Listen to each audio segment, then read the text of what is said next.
pertains to some projects. Okay, of NIA. Does the good sponsor or the people behind you, do they know what these projects all about? Opo, kabisado natin yung balog-balog. Ilang dekada nang binibigyan ng pondo yan, di matapos-tapos po. Tama po.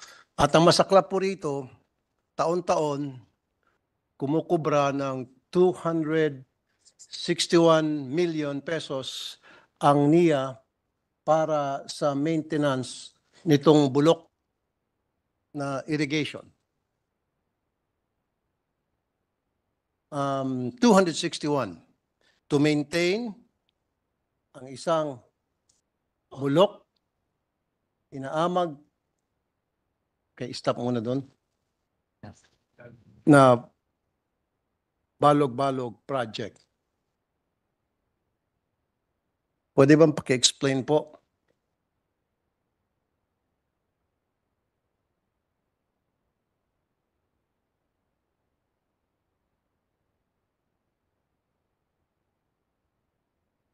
Ang sinasabi ng NIA, sa pagkaalam nila, wala naman daw silang ginagastos na maintenance para sa balog-balog kasi nga wala pa namang nabubuong imbakan ng tubig. So saan po napupunta yung 261 million pesos kada taon na nababudget para sa maintenance nito? At ano pong balak ng NIA para sa proyektong ito? Pabayaan na lang ba natin mabulok to? Kasi dapat itong balog-balog multipurpose project, ito ay magbibigay ng patubig sa 34,410 hectares of agricultural land, which will benefit 23,000 farmers at Tarlac. 50 years in the making. Hanggang ngayon, hindi pa rin matapos-tapos. Nung last hearing, if I remember, ang sabi ng NIA by 2027, matatapos na itong balog-balog. Fully completed na. And that was last year during Blue Ribbon Committee hearing. Now, ang sabi din nila, 50% completion na raw, completed na yung project. Now, nagpadala ako ng tao ko doon para magkaalamanan. And one of my staff went there at yan po yung nakita. May mga heavy equipment na nakatambay lamang doon, nakatenga at walang activity. So, kung 2027 sinasabing matatapos at wala ako nakikita activity at nagtanong-tanong kami doon sa mga residente, galit na galit sila dahil meron daw minsan pumunta doon na inspector at after that, wala na. Yes, tama po yan. Dahil ilang beses na yan na dekada-dekadang binibigyan ng pera, hindi matapos-tapos. At ang pagkaalam ko, yung project, inire-restructure na ng NEDA ICC for an extension of project implementation hanggang 2028 kasi hindi nga matapos-tapos dahil ayon sa NIA, sa right-of-way issues sa DPWH, sabay ng gastos din daw nila sa personnel kasi may taong nagbabantay at nag-ooperate ng heavy equipment at hindi naman daw zero. Sa kabila ng reklamo nating lahat na hindi matapos-tapos itong dam na ito, sinasabi nila na meron silang 7,500 hectares na may irrigation na. Okay. So, gumagastos po ang NIA para doon sa mga taong nagbabantay doon sa mga heavy equipment. Pumunta po yung tao ko doon at wala ho siya nakitang tao nagbabantay. Meron po mga nagbabantay doon siguro yung mga langaw, ipis, daga, ahas. Yung po yung nagbabantay doon sa mga heavy equipment. Pero wala ko nakita ni isa kaluluwang tao. So, binabayaran po ba natin yung mga ipis doon, yung mga daga, yung mga ahas?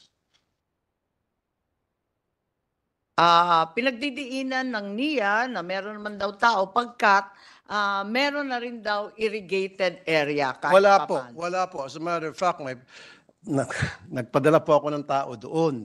At yung tao ko po nag-survey for 2 days. At nag-interview po, barangay chairman, kagawad, SK at mga residente doon. At sila nagsasabi, minsan lang daw may pumunta doon na taga-NIA, nag-inspect, nag-picture-picture, and then wala na.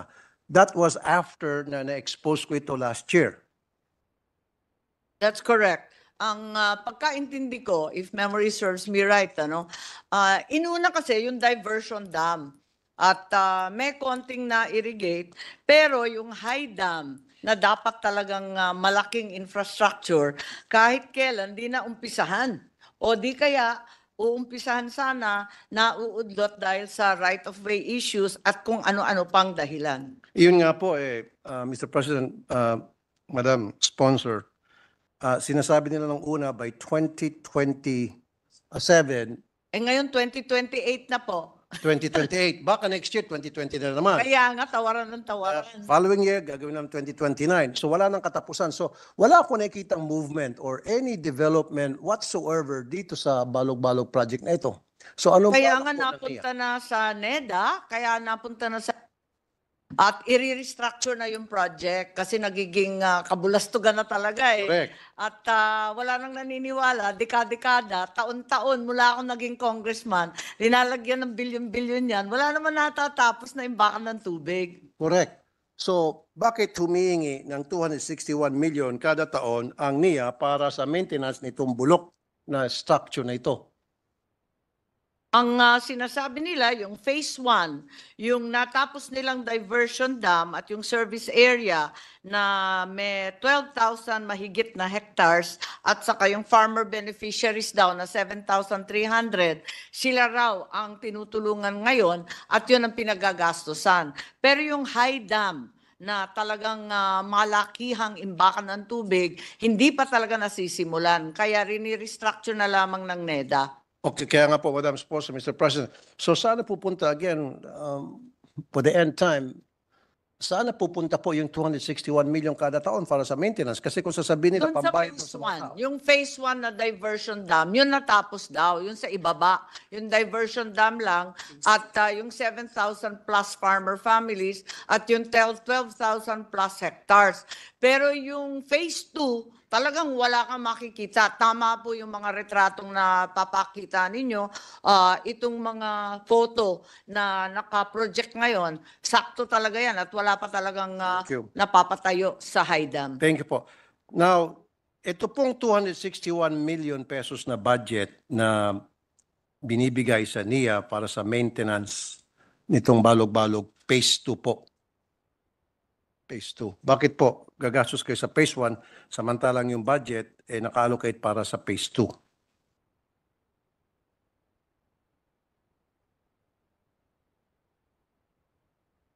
I think the amount is being requested for more extensive restructuring, feasibility studies, and planning all over again. Pero Sorry. hindi pa raw nasisimulan. Ay, hindi. Sorry po, Madam Sponsor, Mr. President. Hindi po katanggap-tanggap sa akin yan. Let's stick to the issue. The issue here is, kumukolekta po ang NIA ng 261 million pesos para sa maintenance ng Phase 2. So bakit nila gagamitin ang maintenance para sa Phase 1?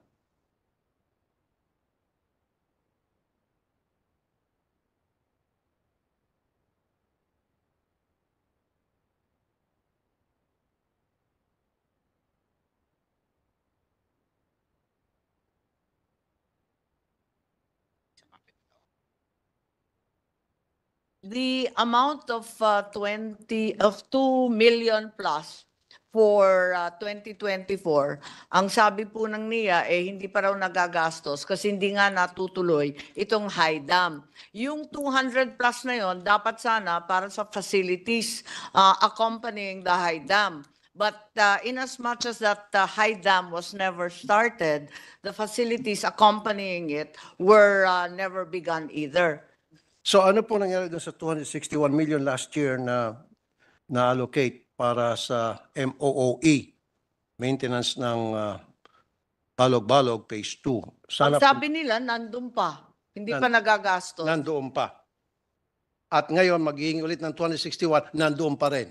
Tatambak lang yung pera doon sa kanila. So kung ganoon, wag na sila humingi ng pera para sa MOE nitong bulok na proyekto nito. But every year, walang mintis, humingi sila ng 261.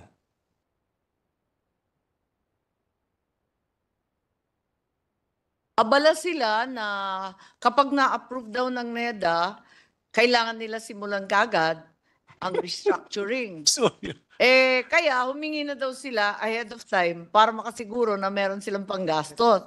Kaso hanggang ngayon, di pa daw na-approve ng NEDA. pakisabi po sa kanila, lokoy nila lelong yung panot. Wag po kami. It's very simple dito, Mr. President, Madam Sponsor, na umiiwas ang NEDA sa isang simpleng tanong na kailangan lang ng simpleng sagot. I mean, ng NIA, simpleng tanong, kailangan simpleng sagot lang. Mangyari po kasi, itong project na ito, napakatagal na ng panahon, nakatenga, nabubulok na, and yet, merong allocated na amount requested ng NIA for the MOOE, 261 million. Na ngayon, kung hindi naman pala nila kayang gawin itong proyektong ito, ba't ba sila humihingi? Ngayon, kung ang gusto nila ay para sa completion ng project, dapat capital outlay, hindi po MOE. How would you maintain something na hindi pa operational? The only time that you would need operational expenses or MOE budget to a certain project kung tapos na yung proyekto to maintain it. Pero kung hindi pa completed ang project, you don't need a budget for the MOOE. You need capital outlay kung ang gusto mo ay para tapusin itong proyektong ito. Aminado naman ang NIA na talagang MOOE ang pagka-release at pagka-pangalan ng budget, pero hindi siya ginagamit pang maintenance dahil GOCC nga ang pag-release sa kanila ay MOOE kahit hindi maintenance ang O ba't sila gastusin. pumapayag po na it's under MOE?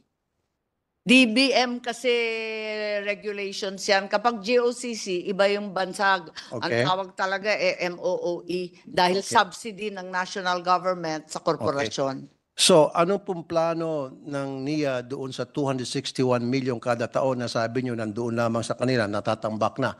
Anong plano nila gawin doon sa perang yon, Mr. President, Madam Sponsor?